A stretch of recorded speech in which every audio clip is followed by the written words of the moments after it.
Well, listen, we have seen, outrageous videos on TikTok. There have been reports of videos that perpetrate a lie that somehow October 7th didn't happen, or October 7th happened because Israelis killed their own people.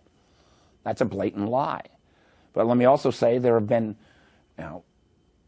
really bad misinformation, disinformation on Twitter, or now known as X, and on Facebook, now known as Meta.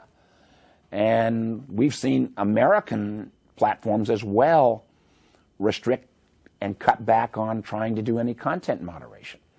The reason there's been focus on TikTok, and I think TikTok is an enormous challenge, and let me quickly add that there is great imagination on TikTok. There's social influencers. I love some of the creativity, but I do think there is a huge problem when this platform, which 40% of Americans between 18 and 24 get virtually all their news from, that the algorithms that show you what video is coming up next, because you don't choose that, is ultimately controlled by the Communist Party of China.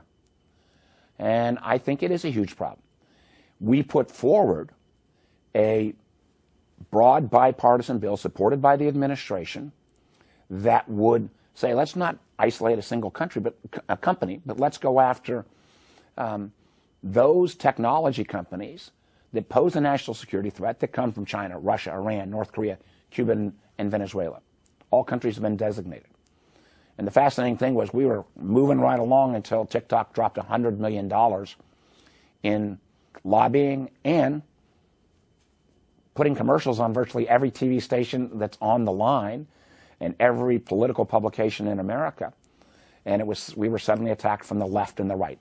That's a long answer to the question of, yes, there's some renewed interest. I'm happy to see some renewed interest from some of our House Republicans who, unfortunately, once some of the political pressure rose from the right, didn't seem as interested in this subject.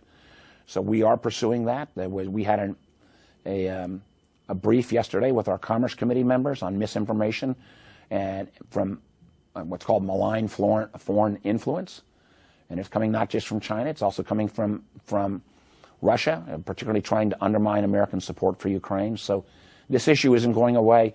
And let me just quickly add, AI component is important because what artificial intelligence can do, and I promise I won't launch into a whole AI pitch here, but what artificial intelligence can do in terms of misinformation, it can do it at such a scale and speed than even a fairly inept provocateur in the past can now do this at scale and speed using AI tools that if it doesn't scare the dickens out of you, it should.